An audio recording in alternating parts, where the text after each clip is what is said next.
Pai querido e amado, graças te damos, Senhor, por mais esse dia, Deus.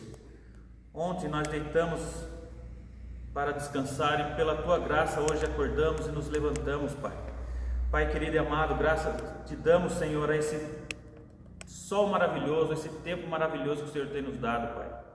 Pai querido e amado, nesse dia especial, Senhor, nesse domingo especial, Pai, onde a nação estará fazendo um jejum, Pai querido, a Ti, referente a essa doença, para que ela não tenha um efeito devastador como teve em outros lugares, Senhor. Pai querido e amado, quero agradecer pela vida de cada um, Senhor, que está na sua casa, ligado, Senhor, interessado, entender o recado, Pai, a necessidade, Senhor, de estar aprendendo conosco, aprender mais da palavra do Senhor, Pai. Pai querido e amado, louvo pela vida dos nossos dirigentes, Senhor, pela vida do bispo, do apóstolo, dos nossos pastores. Assim eu te louvo e te agradeço mais uma vez, Senhor, por esse dia que decorrerá, Senhor, em nome de Jesus, Pai. Amém. Amém. Bom, estaremos chamando o nosso amigo, nosso professor João Marcos, que estará ministrando esta lição de hoje. Peço que todos vocês estejam compartilhando esse link com seus familiares, com seus amigos, acessando a página do YouTube da comunidade do Ministério Paz e Amor, dando o sininho, se inscrevendo lá, e toda vez que chegar notificação de novos vídeos, você receberá em primeira mão. Amém? Nosso professor João Marcos. Bom dia a todos, graça e paz a todos que estão participando conosco, né? Deus abençoe a vida de cada um de vocês. Então vamos entrar aqui já na nossa lição, esse domingo gostoso, a respeito do Rabi da Galileia. Esse livro já vai colocar para nós aí na tela. O Márcio vai ler para nós um texto bíblico básico da lição de hoje, que está lá em Mateus, Mateus capítulo 5, do verso 1 ao verso 12. Por favor, Márcio. Mateus 5, do 1 ao 12.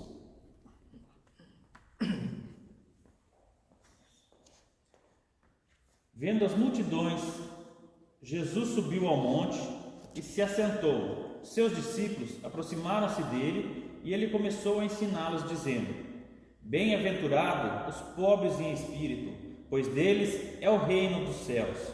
Bem-aventurados os que choram, pois serão consolados. Bem-aventurados os humildes, pois eles receberão a terra por herança. Bem-aventurados os que têm fome e sede de justiça, pois serão satisfeitos. Bem-aventurados os misericordiosos, pois obterão misericórdia.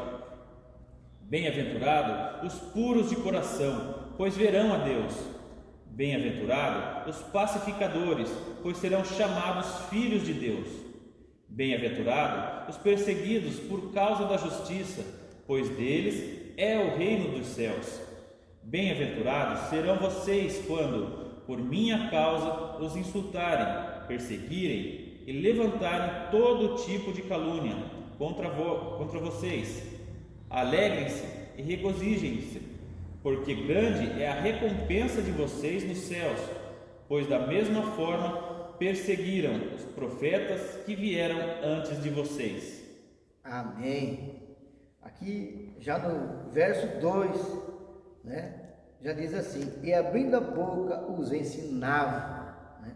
E como nós aqui estamos falando do mestre, então aqui nós já vemos que ele já estava ensinando nesse texto, que é o texto do famoso Sermão do Monte. Jesus já estava ensinando do capítulo 5 até o capítulo 7, é onde ele nos dá um grande ensinamento a respeito da palavra de Deus, a respeito da sua palavra, a respeito de como nós devemos nos comportar neste mundo, nesta vida, né? E aí no último versículo do capítulo 7, ele diz, ensinava com autoridade, né? O Mateus diz, né? Ensinava como com autoridade. Então, o mais importante de tudo isso é que Jesus tinha autoridade. Quando ele abria a boca, todo mundo prestava atenção, porque ele falava com autoridade. Também só quero frisar aqui, porque o Rabi da Galileia, né? Rabi significa mestre. Por que da Galileia? Porque, na verdade, Jesus era proveniente da Galileia. Ele não nasceu na Galileia, mas seus pais moravam na Galileia. E aí, por razão do censo, eles foram a Belém, né? E aí Jesus nasceu em Belém. Jesus nasceu em Belém, mas como ele não pôde ficar também em Belém, Herodes procurou matar a todas as crianças, porque queria matar o rei Jesus, que ia nascer e ia tomar o seu lugar. Eles fugiram para o Egito. Do Egito, eles voltaram para a Galileia. Por isso chama-se o Rabi da Galileia. Para quem não sabe, também a região da Galileia era uma região de uma raça misturada, povos misturados. Não eram povos judeus puros. Por isso que quando Felipe encontra com Natanael, e Felipe fala para Natanael, olha, vamos ver o mestre, né? O mestre lá da Galileia, o mestre de Nazaré. Natanael fala para Felipe, mas pode vir alguma coisa boa de Nazaré? Mas graças a Deus que Jesus estava ali, né? Então, vamos agora ler o texto de Mateus 4:23, que é o nosso texto áureo, que diz assim, Márcio. E percorria Jesus toda a Galileia, ensinando nas sinagogas deles, pregando as boas novas do reino e curando todas as enfermidades e doenças entre o povo. E percorria Jesus toda a Galileia ensinando, né? Então Jesus é o nosso mestre e ele procura nos ensinar sempre. A sua palavra é atual, sempre, sempre. Então nosso objetivo nesta manhã, né, é sabermos que a palavra de Jesus Cristo, a palavra do mestre, a palavra do Rabi, ela é atemporal. Tanto no passado, há 2000 anos atrás, como no nosso presente, quanto no nosso futuro, ela vai ser sempre atual. Nós poderemos sempre estudá-la, sempre falar dela, porque ela nunca vai mudar. É isso que nós precisamos saber. E as circunstâncias, né, que nos fazem reconhecer que nunca homem algum falou como o nosso mestre, homem algum falou como Jesus. Ele não era, porque ele não era uma simples pessoa, um simples filósofo. Ele é o Filho de Deus, né? Ele é Jesus, o nosso Salvador. Isso que nós temos que entender, essa é a diferença. Grande parte do ministério de Cristo foi dedicada ao ensino. Do ponto de vista divino, Jesus foi o mestre vindo de Deus, porque ninguém poderia fazer os sinais que ele fez e que ele faz até hoje, através de seus seguidores, seus pastores e ministros. Se Deus não fosse com ele, Jesus nunca poderia fazer as coisas que ele faz.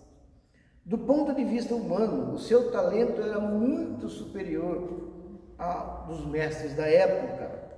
Tanto era que os judeus maravilhavam-se de sua doutrina, porque os ensinava como quem tem autoridade, como já falamos, e não como os escribas. A maneira como Jesus utilizava os métodos e os recursos na proclamação de sua doutrina tem sido motivo de estudos até os dias de hoje, tanto por parte dos cristãos como do mundo secular. Todos ainda querem estudar, querem saber, querem especular a vida de Jesus. Uns para tirar a sua autoridade, outros para provar a sua autoridade. O importante é que todos estão estudando a vida de Jesus. E todos, quando tentam tirar a autoridade de Jesus, mais e mais ela se sobressai. Ele sabia comunicar-se de modo apropriado e aproveitava como ninguém os recursos de que dispunha para transmitir os seus ensinamentos.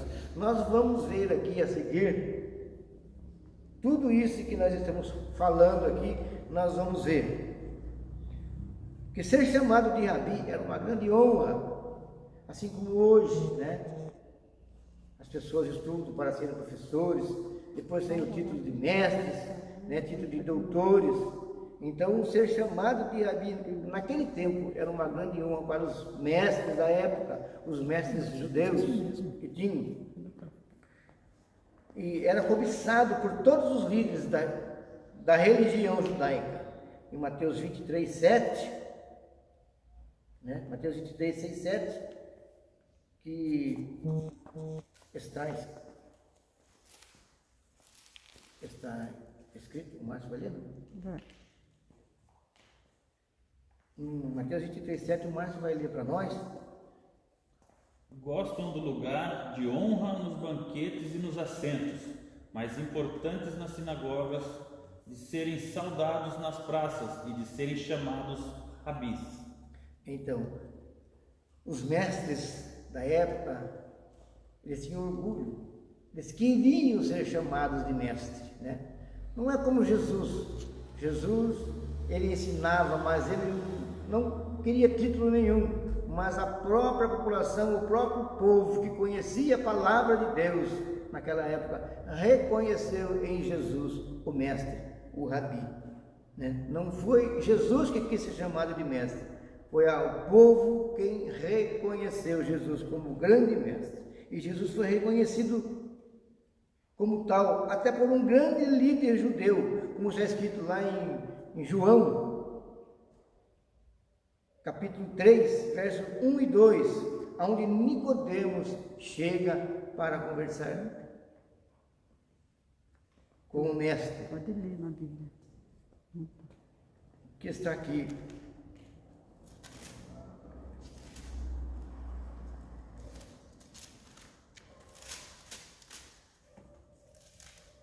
No João 3, verso 2, onde diz assim: Nicodemos visita Jesus.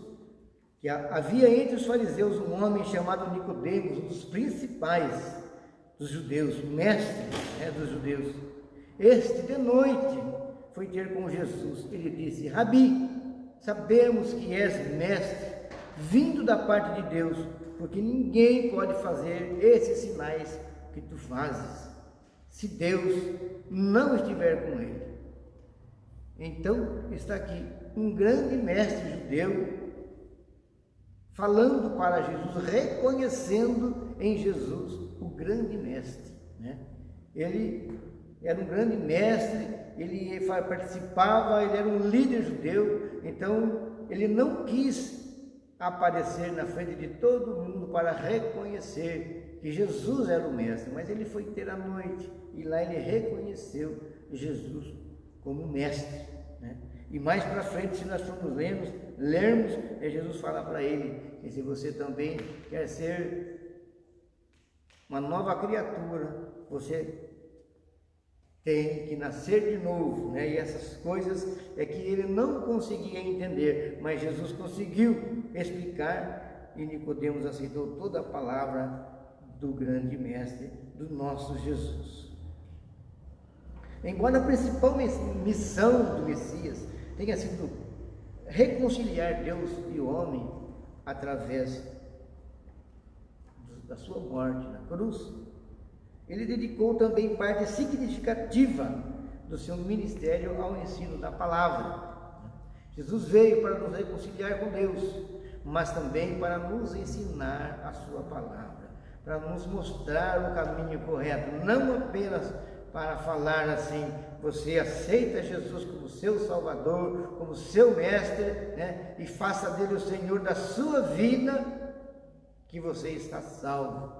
Não, você também tem que aprender a sua palavra, tem que reconhecer que Ele é o Mestre, estudar a sua palavra, entender, e aí sim, você também estará fazendo parte, né, do grande povo de Deus, do grande povo de Jesus. Destacou-se nessa escritura como grande mestre. Ele revolucionou a humanidade com os seus ensinamentos, pois falou com autoridade. Autoridade, esta é a palavra-chave. Autoridade, simplicidade e bondade. Simplicidade e bondade. Autoridade, simplicidade e bondade. Márcio vai nos ler agora um versículo, também na palavra de Deus, Márcio. Marcos 1:22. Todos ficavam maravilhados com o seu ensino, porque lhes ensinava como alguém que tem autoridade e não como os mestres da lei. Está vendo? A palavra nos fala, nós falamos e a palavra confirma isso, né? Ele ensinava com autoridade, não como os mestres da lei, mas com autoridade. Isso que é importante, né? Os mestres da lei, eles gostavam de falar assim, para umas poucas pessoas de serem aplaudidos. Jesus não. Quanto mais pessoas estivessem reunidas, era mais importante para ele, porque ele queria que a sua palavra realmente fosse disseminada ao mundo, às pessoas, a sua palavra de salvação. Todos queriam ser chamados mestres, todos. Em Mateus 23, 6, 7, já foi falado? Em Mateus 23, 6, 7, já foi falado aqui a respeito de que todos queriam ser chamados de grandes mestres, né? Eles se reuniam nas praças e falavam e queriam ser adorados. Ao contrário de Jesus, que reunia as pessoas, né? Os mestres, eles se reuniam. Jesus, ele reunia as pessoas para poder ser ouvido. Então Jesus, ele tinha muitos métodos, assim, ele era muito didático, ele era realmente um professor. Os métodos didáticos de Jesus eram os discursos, ele trabalhava com perguntas, ele trabalhava com debates, ele também trabalhava com a dramatização. A respeito dos discursos, lá em Mateus 4:23, que já é o nosso texto áureo, que nós já falamos também, nós já lemos, e diz assim, né? E percorria Jesus toda a Galileia, ensinando nas suas sinagogas, pregando o evangelho do reino e curando todas as enfermidades e moléstias, né? Então ele percorria ensinando, e as multidões iam junto com ele, porque a palavra dele era com sabedoria. Então ele sabia como cativar o povo, com perguntas. Em Mateus 16:13, chegando Jesus à região de Cesareia de Filipe, perguntou aos seus discípulos: quem os homens dizem que o Filho do Homem é? Então ele perguntava, né? Quem dizem que eu sou? Né? Ele mexia, né, com a cabeça das pessoas, com o pensamento das pessoas, ele exercitava. Então ele queria que você dissesse quem ele era, e você reconhecia, as pessoas reconheciam nele o mestre que ele era, sem ele precisar ficar falando eu sou o mestre, eu sou Jesus. As pessoas reconheciam através da palavra, porque ele buscava na palavra colocar aquilo que estava presente, né? Colocar ele como o mestre, como o salvador. Nos debates, né? Ele debatia muito com as pessoas, então ele provocava também o debate com as pessoas, né? E às vezes alguma pessoa chegava e fazia alguma pergunta para ele, e aí ele debatia. Mas vai estar lendo para nós também um desses versículos. Mateus 19, do 3 ao 8. Alguns fariseus aproximaram-se dele para pô-lo à prova e perguntaram-lhe: é permitido ao homem divorciar-se de uma mulher por qualquer motivo? E ele respondeu: vocês não leram que, no princípio, o Criador os fez homem e mulher, e disse: por esta razão o homem deixará pai e mãe e se unirá à sua mulher, e os dois se tornarão uma só carne? Assim, eles já não são dois, mas sim uma só carne. Portanto, o que Deus uniu, ninguém o separe. Perguntaram eles: então por que Moisés mandou dar uma certidão de divórcio à mulher e mandá-la embora? Jesus respondeu: Moisés lhes permitiu divorciar-se de suas mulheres por causa da dureza de coração de vocês, mas não foi assim desde o princípio. Amém. Então Jesus também ele provocava o debate nessa passagem mesmo, né, a respeito do divórcio, falando de casamento, né, e ele mexia com as pessoas, os mestres da época que vieram interrogá-lo. Ele mesmo não precisou responder a pergunta, ele fez com que os próprios judeus respondessem a pergunta para ele, e ele apenas complementava com a sua sabedoria nos debates, né? Também ele usava a dramatização. As principais dramatizações de Jesus que ficaram para nós, né, são a grande ceia do Senhor, que é um ato que nós fazemos até hoje, que é a ceia, e também o batismo. De onde vinham as fontes de Jesus? Da onde vinha a sabedoria de Jesus, né? Jesus é um sábio, Jesus falava, da onde vinha? Vinha da própria palavra que existia na época do Antigo Testamento, né? Ele usava a própria palavra de Deus para mostrar quem ele era, para mostrar que ele estava vindo. Em Mateus,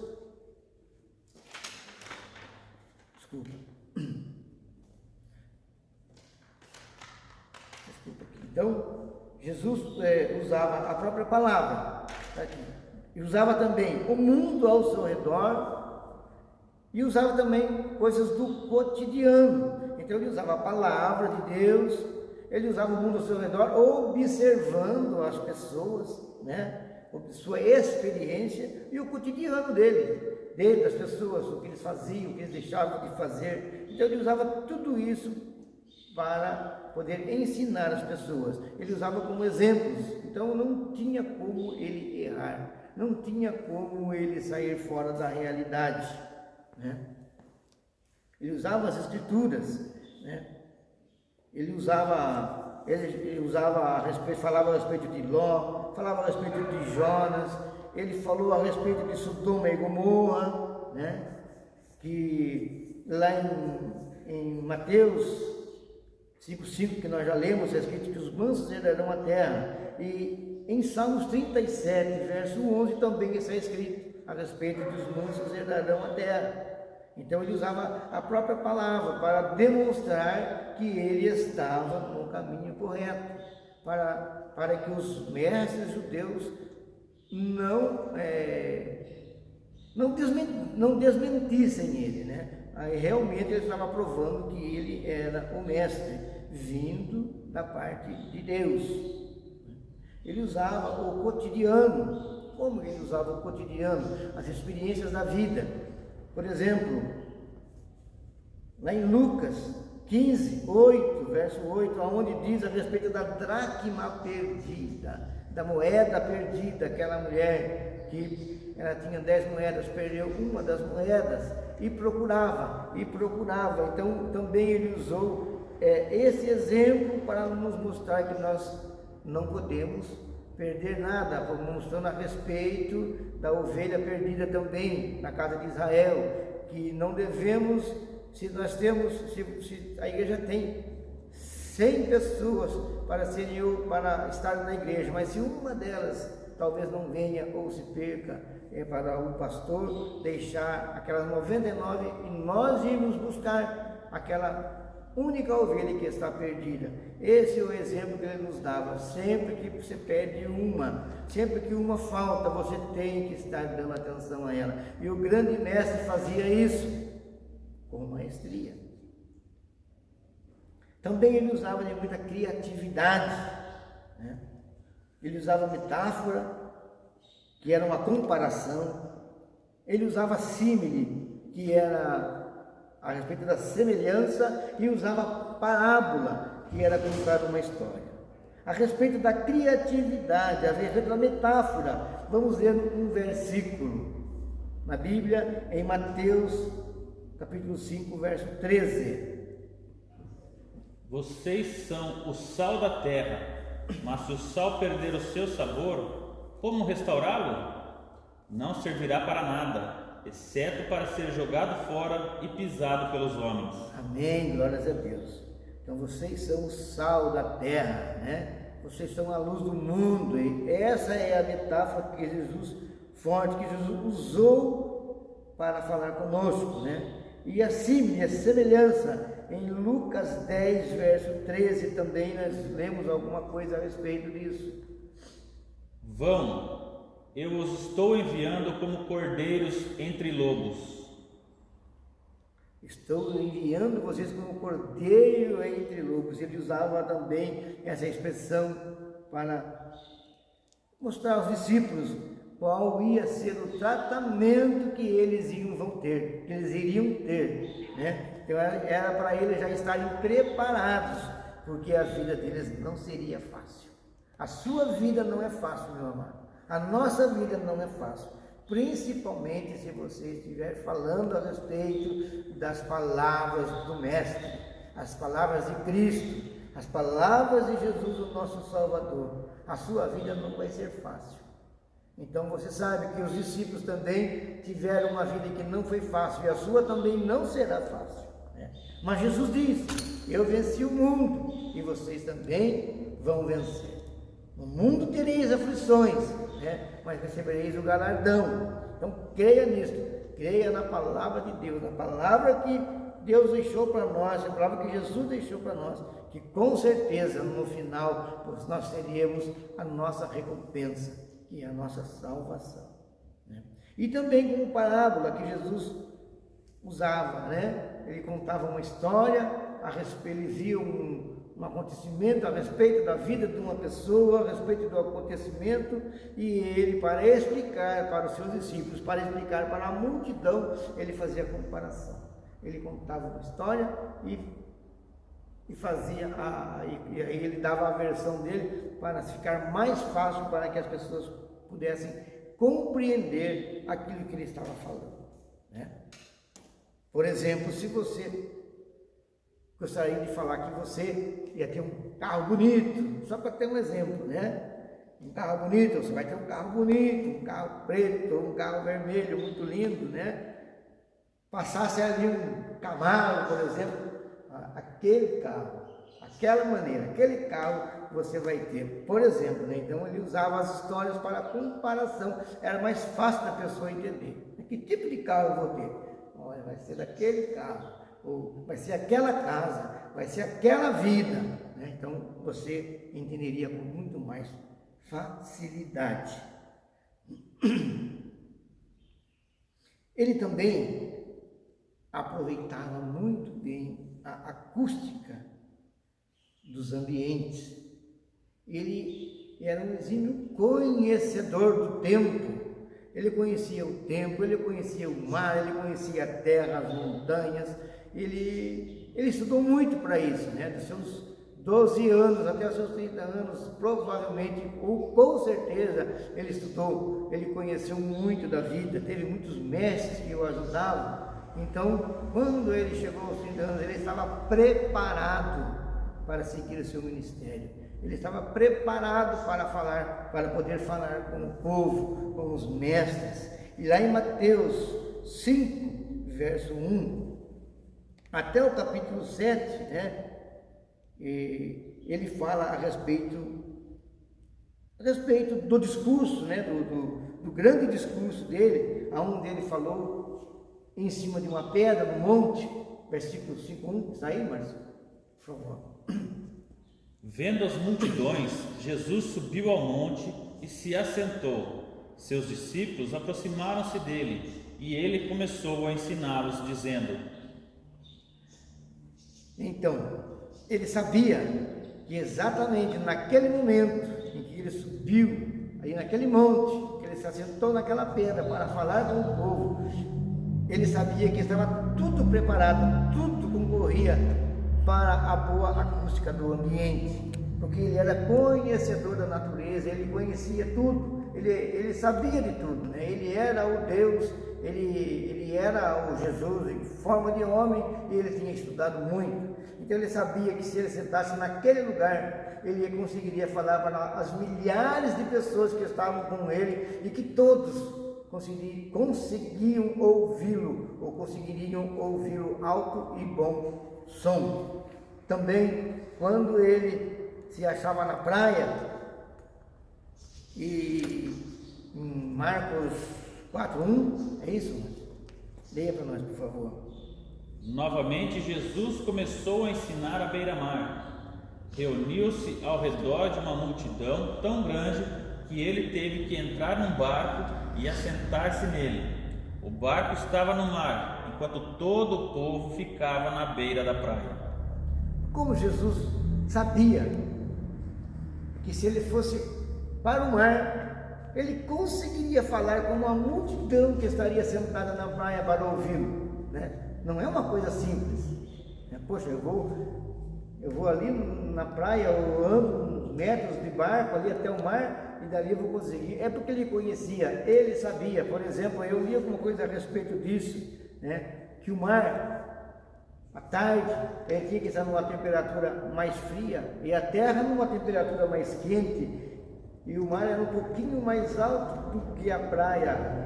Então a acústica estava perfeita, ele conhecia, para que as pessoas pudessem ouvi-lo. Não foi por acaso. Jesus não fazia nada por acaso. Jesus fazia tudo com conhecimento de causa, né? E também ele falava, né? E quando ele foi falar a respeito dos... Vieram perguntar para ele se tinham... Os mestres vieram perguntar para ele: mas mestre, eu tenho que obedecer os 10 mandamentos? É tão difícil obedecer os 10 mandamentos, mestre? Eu preciso fazer tudo isso realmente? Ele falava: olha, para vocês está difícil? Vamos resumir esses 10 mandamentos nesses dois aqui, que está escrito lá em Mateus, do capítulo 22, do verso 37 ao 40. Márcio, leia para nós, por favor.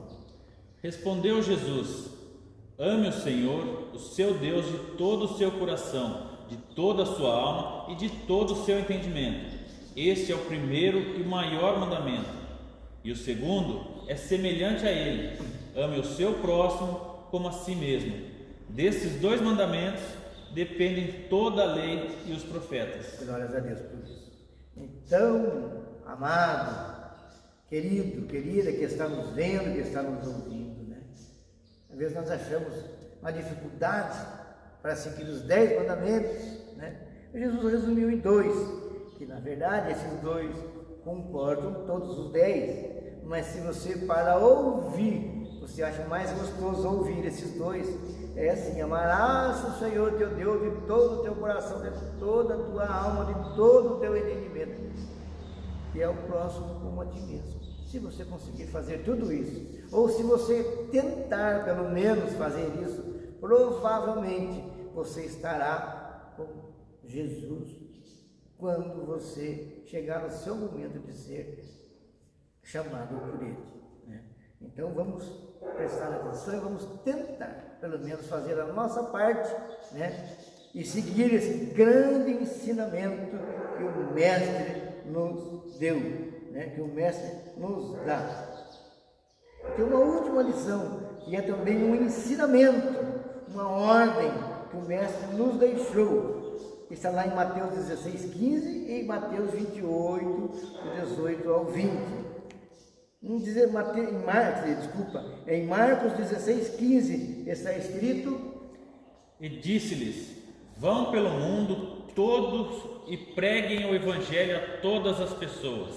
E em Mateus 28, do 18 ao 20, esse é o grande ensinamento que Jesus nos deu, que está escrito assim, né?